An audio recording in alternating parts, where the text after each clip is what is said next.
Hi friends, welcome back to my channel. Friends అందరూ ఎలా ఉన్నారు? బాగున్నారా? నేనైతే చాలా బాగున్నానండి. సో ఈరోజు మన రెసిపీ వచ్చేసి రవ్వ దోశ అండి. ఈ రవ్వ దోశ అంటే మీలో ఎంతమందికి ఇష్టమో నాకు కామెంట్ చేసి చెప్పండి. ఎందుకంటే మా ఫ్రెండ్ ఒకరికి ఈ రవ్వ దోశ అంటే చాలా ఇష్టం అంట. సో నాకు కొంచెం ఆ రెసిపీని షేర్ చేయండి అని అడిగారు.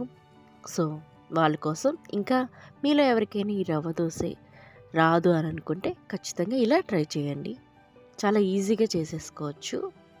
సో ఇప్పుడైతే నేను ఒక కప్పు వరకు బొంబాయి రవ్వ అంటే ఉప్మా రవ్వ తీసుకున్నాను. ఈ ఉప్మా రవ్వని వేయించాల్సిన పని ఏం లేదండి, పచ్చిదే వేసుకోవచ్చు. ఇప్పుడైతే నేను ఒక పిడికిడు బొంబాయి రవ్వని పక్కన తీసి పెట్టుకుంటున్నాను. అది ఎందుకో మీకు తర్వాత చెప్తాను. సో ఒక కప్పు బొంబాయి రవ్వకి ముప్పావు కప్పు బియ్యం పిండి, అలాగే ముప్పావు కప్పు మైదా పిండి. ఈ కొలతలు మాత్రం గుర్తుపెట్టుకోండి. అంటే మీరు ఏ కప్ అయినా తీసుకోండి, సేమ్ కొలతలు అనమాట. సో దీనిలోకి కొబ్బరి ముక్కలు, సన్నగా తరిగిన కొబ్బరి ముక్కలు మీ ఇష్టం, మీకు ఎంత కావాలో అంత వేసుకోండి. మరీ ఎక్కువ కాకుండా కొన్ని వేసుకోండి. అలాగే మిరియాలు కొన్ని, అలాగే జీలకర్ర కొంచెం ఒక స్పూన్ వరకు, తర్వాత పచ్చిమిర్చి ముక్కలు అదొక స్పూన్ వరకు, సన్నగా తరిగిన కరివేపాకు అది కూడా వేసుకున్నాను. తర్వాత దీనిలోకి రుచికి తగ్గట్టయితే ఉప్పు అయితే వేసుకుంటున్నాను. సో ఇలా ఇవన్నీ వేసుకున్న తర్వాత ఇందులోనే అల్లం కూడా వేసుకోవాలండి. నేను తర్వాత మళ్ళీ వేసుకున్నాను, అది ఇక్కడ చూపించలేదు, నెక్స్ట్ చూపిస్తాను. సో అల్లం కూడాను తరిగేసి ఇప్పుడే వేసేసుకోవాలి. సో నేను తర్వాత అయ్యో ఏదో ఒకటి బ్యాలెన్స్ మిస్ అయిపోయానే అని అనుకున్నాను, తర్వాత మళ్ళీ వేసుకున్నానులేండి. సో ఇప్పుడైతే ఒక కప్పు బొంబాయి రవ్వ తీసుకున్నాను కాబట్టి దానికి తగ్గట్టుగా 4 గ్లాసుల వరకు వాటర్ అనేది యాడ్ చేసుకోవాలి. ఎందుకంటే ఒక కప్పుకి 4 ఇంతలు మనం వాటర్ యాడ్ చేసుకోవాలండి. ఎందుకంటే ఇది రవ్వ దోశ కాబట్టి ఈ రవ్వ అనేది మనకి వాటర్ వేసిన తర్వాత అది నానిన తర్వాత కాస్త ఉబ్బుతుందనమాట.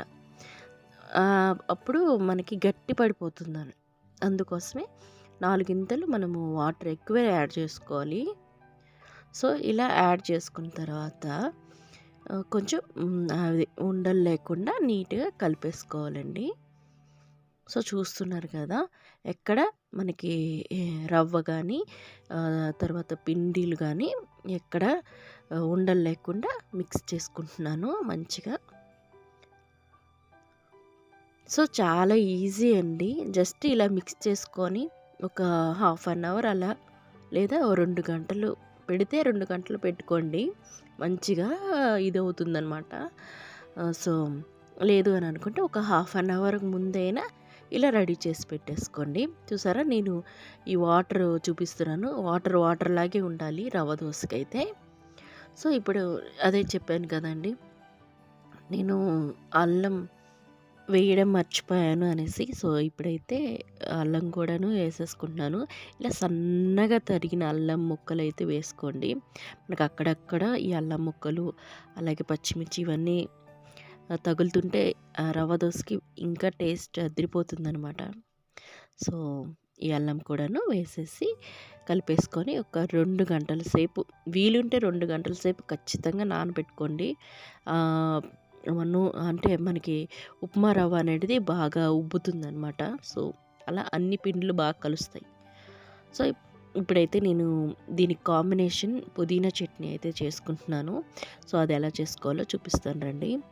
ఒక ప్యాన్ పెట్టుకొని దానిలో ఒక స్పూన్ ఆయిల్, ఒక 2 స్పూన్ల ఆయిల్ అయితే వేసుకొని, తర్వాత ఒక టేబుల్ స్పూను మినపప్పు, ఒక టేబుల్ స్పూను శనగపప్పు వేసుకొని కాస్త ఫ్రై అయిన తర్వాత ఇలా చిన్న ఉల్లిపాయలండి, ఇవి అయితే చాలా టేస్ట్గా ఉంటుంది.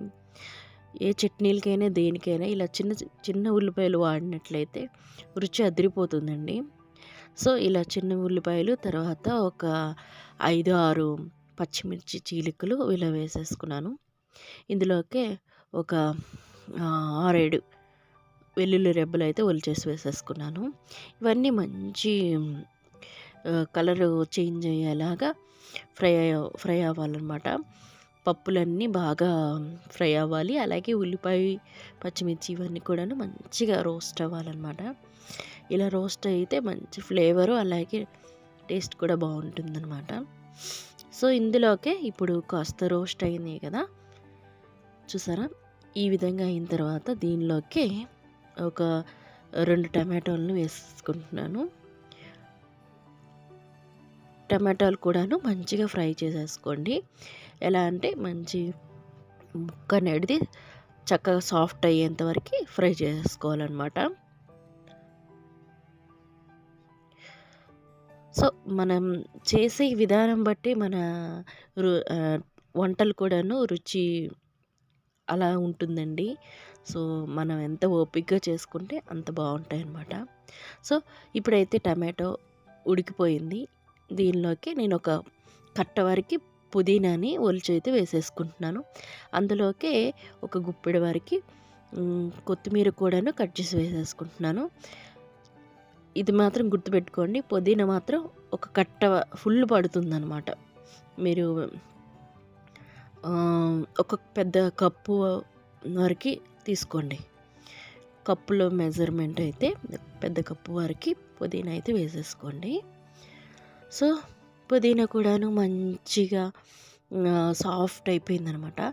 దీనిలోకి పచ్చడికి తగినంత ఉప్పు అయితే వేసేసుకుంటున్నాను. అలాగే ఇందులోకి కొంచెం పసుపు కూడా యాడ్ చేసేసుకోవాలి. ఇందులోకి హింగ్ కూడాను యాడ్ చేసుకోండి. ఆ ఫ్లేవర్ బాగుంటుందన్నమాట పచ్చడికి. ఏ పచ్చడికైనా హింగ్ అనేది చాలా బాగుంటుంది, ఇంగువ. సో ఇలా కాస్త ఫ్రై అయిన తర్వాత దీనిలోకి కాస్త పులుపు అనేది యాడ్ చేసుకోవాలండి. పచ్చడికి కాబట్టి కాస్త పులుపు అనేది యాడ్ చేసుకుంటే ఆ టేస్ట్ అనేది ఇంకా రెట్టింపు అవుతుంది అనమాట. సో ఇలా పులుపు యాడ్ చేసుకున్న తర్వాత నేను ఒక 2 స్పూన్ల వరకు వేసానండి గొజ్జు అయితే, చింతపండు గొజ్జు. సో అంతేని. అది కూడాను వేసిన తర్వాత కాస్త టమాటో, ఉల్లిపాయలు వీటన్నిటికీ బాగా గుజ్జులా ప్రిపేర్ అవుతుంది. సో దాని తర్వాత ఫైనల్లీ మనం తురుము పెట్టుకున్న కొబ్బరి కూడాను ఫైనల్లీ స్టవ్ అయితే ఆఫ్ చేసేసుకొని వేసుకోవచ్చు, లేదా స్లో ఫ్లేమ్లో పెట్టుకొని అయినా కొబ్బరి అయితే వేసుకొని కాస్త ఒక 2-3 సెకండ్లు జస్ట్ అలా ఫ్రై చేసుకొని ఆఫ్ చేసేయచ్చు. సో నేనైతే స్లో ఫ్లేమ్లో పెట్టుకొని కాస్త ఫ్రై చేసుకుంటున్నానంటే 2-3 గరిటెలు ఇలా తిప్పేసి ఆఫ్ చేసేసాను. అంతేనండి. ఇప్పుడు మనం చల్లగా అయిన తర్వాత మిక్సీ పట్టేసుకోవడమే. మంచి పుదీనా చట్నీ అయితే రెడీ అయిపోతుంది. సూపర్గా ఉంటుందండి టేస్ట్ అయితే. ఈ పుదీనా చట్నీ ఇడ్లీలకు కానీ దోశలకు కానీ, ఇలా రవ్వ దోశలు ఏ బ్రేక్ఫాస్ట్కైనా చట్నీలు చేసుకుంటే సూపర్గా ఉంటుంది. దీనికైతే నేను ఇప్పుడు తాలింపు అయితే వేసుకుంటున్నాను. సో ఒక కడాయి పెట్టుకొని అందులో ఒక టేబుల్ స్పూన్ ఆయిల్ వేసుకొని కాస్త ఆవాలు అన్నీ వేసుకొని, తర్వాత దానికి ఒక 2-3 ఎండుమిర్చి, కరివేపాకు వేసుకొని కాస్త ఫ్రై చేసుకొని తాలింపు అయితే రెడీ అయిపోయింది. పచ్చడిలోకి వేసేయడమే. మంచి టేస్టీ పుదీనా పచ్చడి ఒకసారి ట్రై చేసి మీరు కూడా ట్రై చేయండి. అంత బాగుంటుంది అనమాట. ఇడ్లీలకైనా దేనికైనా ట్రై చేయండి, బాగుంటుంది. సో ఇంతేనండి, టేస్టీ పుదీనా చట్నీ రెడీ అయిపోయింది. ఇప్పుడు మనం ఈ చట్నీ చేసేలోగా మనకి పిండి అయితే రెడీ అయిపోయింది. సో ఇప్పుడు రవ్వ దోశ కూడాను ప్రిపేర్ చేసేసుకుందాము. ఈ రెండింటి కాంబినేషన్ సూపర్ అదిరిపోతుంది అనమాట, రవ్వ దోశ విత్ పుదీనా చట్నీ. సో పిండి అయితే రెడీ అయిపోయింది. మనకి టైం పట్టేసరికి చూసారా ఎంత గట్టిగా మారిందో. అంటే పిండి అనేది కింద అడుగంటేసి ఆ వాటర్ అంతా లిక్విడ్లా తయారైపోయింది. సో దీనికి కాస్త వాటర్ అనేది యాడ్ చేసుకోవాలి మనం, ఎందుకంటే రవ్వ దోస కాబట్టి కాస్త వాటర్ ఎక్కువే ఉండాలి. సో ఇప్పుడైతే నేను పిడికెడు రవ్వ అనేది నేను పక్కన పెట్టుకున్నాను అని చెప్పాను కదా, అదైతే లాస్ట్లో మనం రవ్వ దోస వేసుకునే ముందు ఈ ఈ పిండిలోకి యాడ్ చేసేసుకోవాలి. యాడ్ చేసుకుంటే అక్కడక్కడ రవ్వ అనేది పైనకి తేలుతూ తగులుతూ టేస్ట్ మరి రవ్వగా క్రంచిగా తగులుతుందనమాట. ఇప్పుడైతే దోశల ప్యాన్ పెట్టుకొని ఉల్లిపాయలు అనేటివి ఇలా స్ప్రెడ్ చేసుకొని, సో ఈ ఉల్లిపాయలు కాస్త కాగాలన్నమాట. హై ఫ్లేమ్లోనే పెట్టుకోండి. ఉల్లిపాయలు బాగా ఫ్రై అవ్వాలి, అంటే అలాగా ఇదవ్వాలన్నమాట. ఎందుకంటే మనం ఇప్పుడే వెంటనే దోశ పోసేసామనుకోండి, ఉల్లిపాయలు అలాగే పచ్చిగా ఉంటాయన్నమాట. ఉల్లిపాయలు అనేటివి కాస్త ఫ్రై అయిన తర్వాత, అంటే కాగిన తర్వాత ఈ దోశ పోసుకున్నట్లయితే ఫ్లేవర్ భలే ఉంటుందండి. సో ఇప్పుడైతే నేను రవ్వ దోశని ఇలా గరిటెతోని కల్లాపు చల్లినట్టు చల్లుకుంటున్నాను అనమాట. సో అలా అలా అలా అలా అలా అలా జస్ట్ గరిటెతోని అలా స్ప్రింకల్ చేసేయడమేనండి, అంతే. మనకి హోల్ కనిపిస్తున్నాయి కదా, ఆ విధంగా హోల్ అక్కడక్కడక్కడక్కడక్కడ అలా ఉండాలన్నమాట.